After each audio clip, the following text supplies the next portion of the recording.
Welcome back to the channel. Today we're talking about week one of college football, particularly the Texas-Ohio State game and how Arch Manning did kind of look terrible, but also the coaching was pretty bad for Texas. And, they could have had more of a chance in this game if not for some kind of terrible coaching decisions.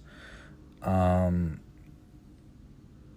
course, hindsight is 2020, but too many fourth downs. Too many fourth down attempts going for it and not getting it. So you got to kind of wonder what's going through their heads with that. But Arch Manning didn't look good most of the game, I would say. I would say the end, the defense may have backed off a little bit. And, he kind of looked a little better at the end of the game. Last, 5 minutes or so. Had that touchdown. Drove them down real close, into the red zone there. And then had that, I think it was a 4th and 2, 4th and 3. And threw it to the end zone, and it was incomplete. That's another situation. I know there's not a lot of time left in the game, but if you had kicked a field goal on that earlier attempt, on the one right at the goal line, then you might be able to kick a field goal there. And, really start to have a chance in that game. Kind of baffling how many fourth downs they went for, especially that one right at the beginning. I didn't really understand the point of that. They QB sneaked it. It was on their very first drive, and they were on their own side of the field. I don't get that. I don't understand that at all. Just punt the ball. They end up picking up a little bit more yardage, and then going for it again, closer to midfield and not getting it. So I don't know. They wanted to be aggressive. It didn't pay off. It did not pay off at all. Ohio State looked good. Julian Sayin was accurate. The defense was good. Some drops by the receivers. I'm sure they'll clean that up at some point. But they just kind of... They didn't really open things up too much. Kind of played a little more conservatively with the run game. Didn't run the ball extremely well. Just, not a lot of yards per carry. But the quarterback looked good. They beat Texas, so they got the job done, You can't really ask for more than that. But we'll see how they do the rest of the season, how he develops, Julian Sayin. And especially against a team like Grambling, not probably expected to be as competitive a game, see if they open things up a little more for him. Because, later in the year against like Penn State and Michigan, and then, if they make the playoff or if they make the Big Ten championship game, you're going to probably have some more competitive teams. But then again, they may just rely on their defense. The defense was good. They only allowed Texas to score 7 points. So, but again, if Texas would have kicked those field goals when they did score their touchdown, you go for 2, the game is tied. So,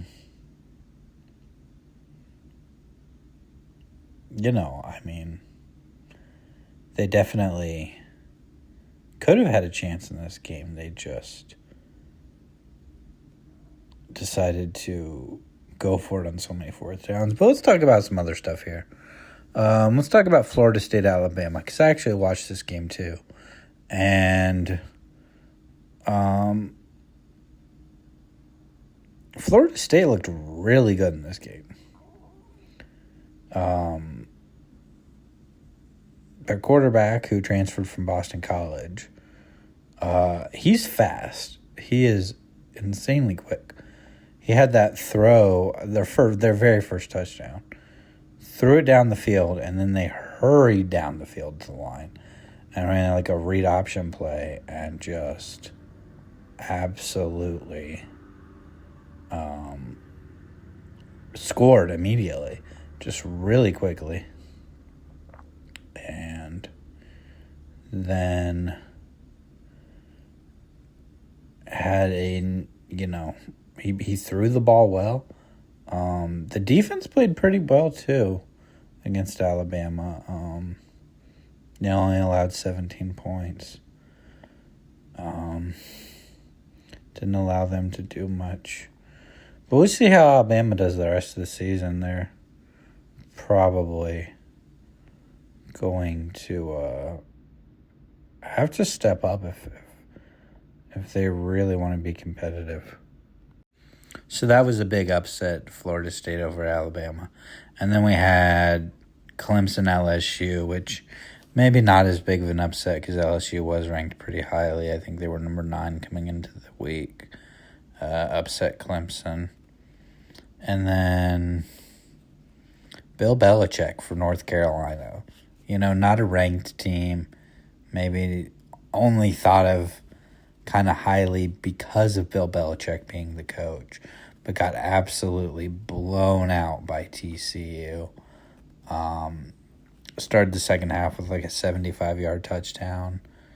TCU did, and just absolutely whipped them. North Carolina only scored 14 points. They weren't prepared for this game. They really weren't, and that's kind of surprising. But then again, maybe it's not that surprising. So we'll just kind of see how they do the rest of the season, if he has them a little more prepared for things, or if Bill Belichick is going to be on the hot seat. So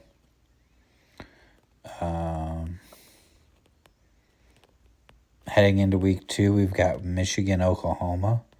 Should be a good game. I mean, Michigan beat New Mexico, but it's New Mexico. That's not... Kind of surprised they allowed New Mexico to score 17 points, but we'll see how they do. We'll see how they do against Oklahoma. Obviously, Michigan is probably looking to do better than they did last year, and I would be surprised if they didn't. So, and then, I mean, that's kind of the big things right there. But that's all I have to say about week 1 of college football. We're looking ahead to week 2. Texas goes down. Alabama goes down. Clemson goes down. Ohio State's up to number 1. We'll see how long they can hold that. See if they get upset at some point. As a fan, I hope they don't, but you never know. They've got Washington coming up in a couple of weeks. Don't expect them to lose to Grambling or OU, but once we get into conference play, anything can happen. And it's going to be a good season. If you like the video, subscribe. That's your best way to see more. Just go to the subscription tab. You'll see whenever I post, or you can turn on notifications. I'll see you in the next one.